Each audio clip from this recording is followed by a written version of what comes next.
नमस्कार बच्चों, आपका अपने YouTube चैनल मैथ पावर में आपका स्वागत है। आज हम कक्षा 8 की गणित की कार्यपुस्तिका प्रखर के कार्यपत्रक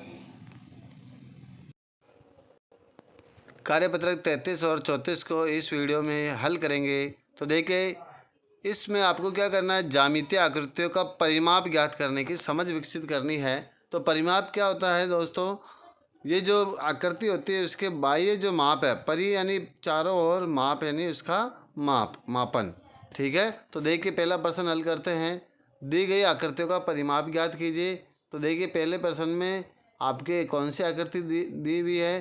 तो देखिए आयत दिया हुआ है जिसकी लंबाई 4 सेंटीमीटर है और चौड़ाई 2 सेंटीमीटर है। तो आयत का परिमाप क्या होता है, सूत्र से ज्ञात करते हो तो दो कोष्ठक लंबाई प्लस चौड़ाई। ठीक है, ये इस सूत्र से भी आप आयत का परिमाप ज्ञात कर सकते हो। और इसके अलावा जो परिमाप होता है चारों भुजाओं का योग होता है। तो देखिए सिंपल ज्ञात करते हो तो आप 4 सेंटीमीटर 2 सेंटीमीटर कितने हो गए, 6 4 10 और 2 12। तो ये 12 सेंटीमीटर आपका परिमाप हो गया। और सूत्र से करते हो तो देखिए लंबाई और चौड़ाई को जोड़ दीजिए तो 4 और 2 कितने होते हैं, 6। 6 को 2 से गुना करेंगे तो 12 सेंटीमीटर। ठीक है, फिर अगला प्रश्न देखिए। इसमें आपकी जो आकृति है इसका परिमाप देखिए, नीचे शुरू करते हैं 3 सेंटीमीटर, उसमें फिर 2 सेंटीमीटर ये जोड़ते हैं तो कितने हो गए, 5 सेंटीमीटर, फिर 2 सेंटीमीटर ये तो 7, फिर ये एक खाना 1 सेंटीमीटर का है तो 1 सेंटीमीटर लिखा हुआ नहीं है, फिर भी आपको जोड़ना है। तो देखिए 7 और 1 8, 8 5 13, 13 और 3 16। तो 16 सेंटीमीटर आपका इसका परिमाप हो गया। फिर अगला गे देखिए, इसमें आपके आयत है। तो देखिए 4 सेंटीमीटर लंबा है, 3 सेंटीमीटर चौड़ा है। तो आप 4 3 7, 4 11 और 3 14, 14 सेंटीमीटर इसका परिमाप हो गया। इस आकृति में देखिए एक बात आपको याद रखनी है, एक खाने की लंबाई जो है ये 1 वर्ग सेंटीमीटर इसका क्षेत्रफल होता है। तो ये 1 सेंटीमीटर इसकी लंबाई है। तो ये देखिए 2 खानों की 2 सेंटीमीटर, यहाँ से हम शुरू करते हैं तो 2 सेंटीमीटर, 1 3 4 4 3 7 8 9, 9 और 2 11 12 13, 13 और 3 16 17 और 18। तो 18 सेंटीमीटर आपका क्या हो गया, इसका परिमाप हो गया है। दूसरा प्रश्न देखिए हल कीजिए। इसमें आपकी जो आकृति दे रखी है, देखिए त्रिभुज है, त्रिभुज का क्षेत्रफल यानी परिमाप ज्ञात करना, आप सीधी इनकी भुजाओं का क्या कर लो, योग कर लो। 12 सेंटीमीटर, फिर 12 सेंटीमीटर 24, 24 और 12 कितने होते हैं, 36। तो 36 सेंटीमीटर इस त्रिभुज का परिमाप हो गया। फिर ये देखिए अगली खे के अंदर पंचभुज है, क्या है आपके पंचभुज है, और सभी भुजाएं क्या है 7-7 सेंटीमीटर यानी समान है। तो इन सभी को आप क्या कर लो, 5 भुजाएं है तो 7 × 5 कर लो। तो 7 पंजो 35, या फिर एक जोड़ो तो 7 7 14, 7 21, 7 चौक 28, 7 पंजो 35। इस प्रकार इसका परिमाप क्या हो गया, 35 सेंटीमीटर। फिर देखिए ये कितनी भुजाएं इसमें गिन लो, 1 2 3 4 5 6 7 और 8 भुजाएं। तो सभी 7-7 सेंटीमीटर के, तो 7 8 56, क्या हो गया आपके 56 सेंटीमीटर। फिर देखिए ये आयत है, आयत का क्या होता है, इसकी चारों भुजाओं को योग कर लो, 18 और 18 कितने हो गए 36, और 15 15 हो गए 30, 36 और 30 कितने होते हैं 66। तो इसका परिमाप क्या हो गया 66 सेंटीमीटर। फिर देखिए अगला प्रश्न,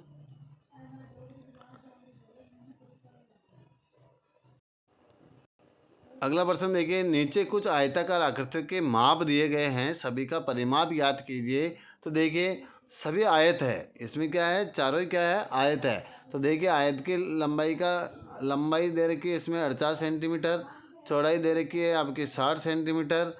ठीक है, तो इसका सूत्र मैंने बताया है कि भाई 2 लंबाई प्लस चौड़ाई। ठीक है, ये दोनों आप जोड़ते हो, जोड़कर इसको 2 से गुणा करते हो तो आपकी क्या आ जाती है, परिमाप आ जाता है 216 सेंटीमीटर। तो आपको क्या करना देखिए, तो देखिए इसमें क्या है, आपके 60 और 48 को जोड़ते हैं तो कितने होते हैं 108। 108 को फिर क्या करना, आपको गुणा करना किससे, 2 से। 2 से गुणा करते हो तो क्या आता है 216 सेंटीमीटर, ये आपके हो जाएगा। फिर देखिए दूसरे में आपकी क्या है,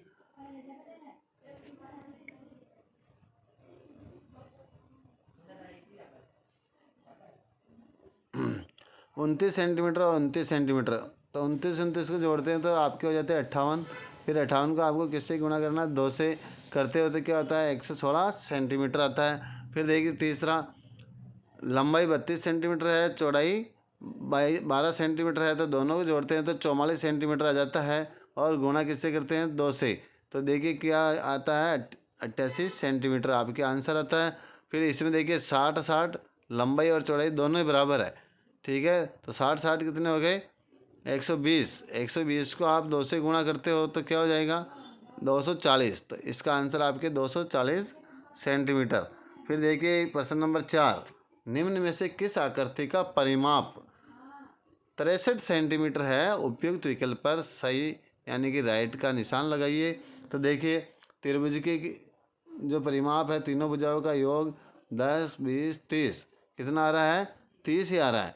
जबकि इस आकृति का देखिए थोड़ी बड़ी दिख रही है, 10 सेंटीमीटर, 5 सेंटीमीटर, 5 सेंटीमीटर, 5 सेंटीमीटर, इन सबको जोड़ते हैं तो 10, 5, 15, 5, 20, 25, 30, 4, 34 और 5, 39 ही हो रहा है। तो इसमें भी ये भी नहीं हो रहा है। फिर इस आकृति को देखिए, छोटी सी आकृति है लेकिन 10 सेंटीमीटर, फिर 10 सेंटीमीटर, 20, 6, 26, फिर 6 कितने होते हैं 32, 10, 42, 9, 51, 6, 57 और 6, 63। तो आपकी तीसरी का हो रहा है तो ये राइट है। चौथी का नहीं हो रहा है, गिन लीजिए आप, 13 चौक 52 ही हो रहा है। फिर देखिए लास्ट प्रश्न आपके हैं, दिए गए मापों की सहायता से परिमाप ज्ञात कीजिए। यानी कि आपको समपंचभुज है, उसकी एक भुजा दे रही 5 सेंटीमीटर। तो पंचभुज है यानी 5 भुजाएं हैं, एक भुजा कितने सेंटीमीटर की, 5। तो दोनों को 5 से गुणा करते हैं तो क्या हो जाएगा, 25 सेंटीमीटर आपके हो जाएगा। फिर देखिए ख वर्ग है, जिसकी भुजा दे रखी है 10 सेंटीमीटर, और वर्ग का परिमाप क्या होता है, 4 इंटू भुजा। तो 4 इंटू भुजा यानी 4 इंटू भुजा क्या है, 10 सेंटीमीटर, गुणा करते हैं 40 सेंटीमीटर। इस प्रकार आपका कार्यपत्रक 33 पूरा हो गया है। अब देखिए कार्यपत्रक 34, इसमें भी ज्यामितीय आकृतियों का अक्षेत्रफल ज्ञात करने की समझ करनी, विकसित करनी है। इसमें कार्यपत्रक 33 में हमने परिमाप ज्ञात किया था और यहाँ अक्षेत्रफल ज्ञात करना है। और कैसे ज्ञात करना है, बहुत सिंपल है। इसमें पहला प्रश्न आपके, दी गई आकृतियों का अक्षेत्रफल ज्ञात कीजिए। एक वर्गाकार खाना बराबर है एक वर्ग इकाई के बराबर, यानी ये जो वर्गाकार खाना है एक, ये क्या है, एक वर्ग इकाई के बराबर है। तो अब देखिए इसका अक्षेत्रफल, ये पहला के का अक्षेत्रफल ज्ञात करना है तो इसके खानों को आपको गिनना है। देखिए 1, 2, 3, 4, 5, 6, 7, 8, 9, 10, 11, 12, 13, 14, 15, 16, 17, 18, 19, 20। इसमें 20 हो रहे हैं तो इसका क्षेत्रफल क्या हो गया, 20 वर्ग इकाई। ठीक है, इस प्रकार आपको गिनना है। दूसरा तरीका इसके अंदर मैं बता रहा हूँ देखिए यहाँ से गिन लीजिए, नीचे से 1, 2, 3, 4, 5 हो गए। ये 5 के क्रम में चल रहे हैं। तो देखिए 5 दूनी 10, 5 3 15, 5 चौक 20, 5 25 और 2, ये 2 ऊपर वाले 27। तो ये आपके 27 वर्ग इकाई हो गया। फिर देखिए इस वाले में देखिए कितने हैं, तो 1, 2, 3, 4, 5 और 5 ही है, तो 10 हो गए। फिर 11, 12, 13, तो 13 वर्ग इकाई आपके ये इधर आंसर आ गया है। देखिए अब देखिए प्रश्न नंबर 2, निम्न आकृतियों का अक्षेत्रफल ज्ञात कीजिए और बताइए कि किस आकृति का अक्षेत्रफल सबसे अधिक है। तो आपको पहले बता रखा है, एक वर्ग जो इकाई है, एक खाना एक वर्ग इकाई के बराबर है। तो इसमें गिन लीजिए 1, 2, 3, 4, 5, 6, ये इसमें 6 खाने हो रहे हैं और 6 दूनी 12। फिर देखिए 13, 14, 15 इधर हो रहे हैं, 16, 17, 18, 19, 20। तो इसमें 20 वर्ग इकाई हो गया। इसको गिनेंगे तो इसमें 21 वर्ग इकाई होंगे। ठीक है, इसमें गिनोगे तो आप 16 वर्ग इकाई हो रहे हैं और इसके अंदर आपके 15 वर्ग इकाई हो रहे हैं। अब ये कह रहा है कि किस आकृति का अक्षेत्रफल सबसे अधिक है। तो सबसे अधिक किसका आ रहा है? 21 वर्ग इकाई यानी कि आकृति ख का आ रहा है। ठीक है, तो यहाँ आप क्या लिखोगे? आकृति ख। फिर देखिए प्रश्न नंबर 3, दी गई आकृति में किस आकृति का क्षेत्रफल सबसे कम है और कितना है? तो इसमें आपको कम वाला बताना है। तो देखिए त्रिभुज है, त्रिभुज में आपको देखने से पता लग रहा है इसमें कम है। खाने गिनोगे तो 1 2 3 4 5 6 खाने पूरे हैं। फिर आधा खाना ये, आधा खाना ये 7, ये 8 खाने हो रहे हैं। ठीक है, इसमें देखिए कितने खाने हो रहे हैं? 9 हो रहे हैं। देखिए 1 2 3 और 3 दूनी 6, 3 3 9 हो रहे हैं।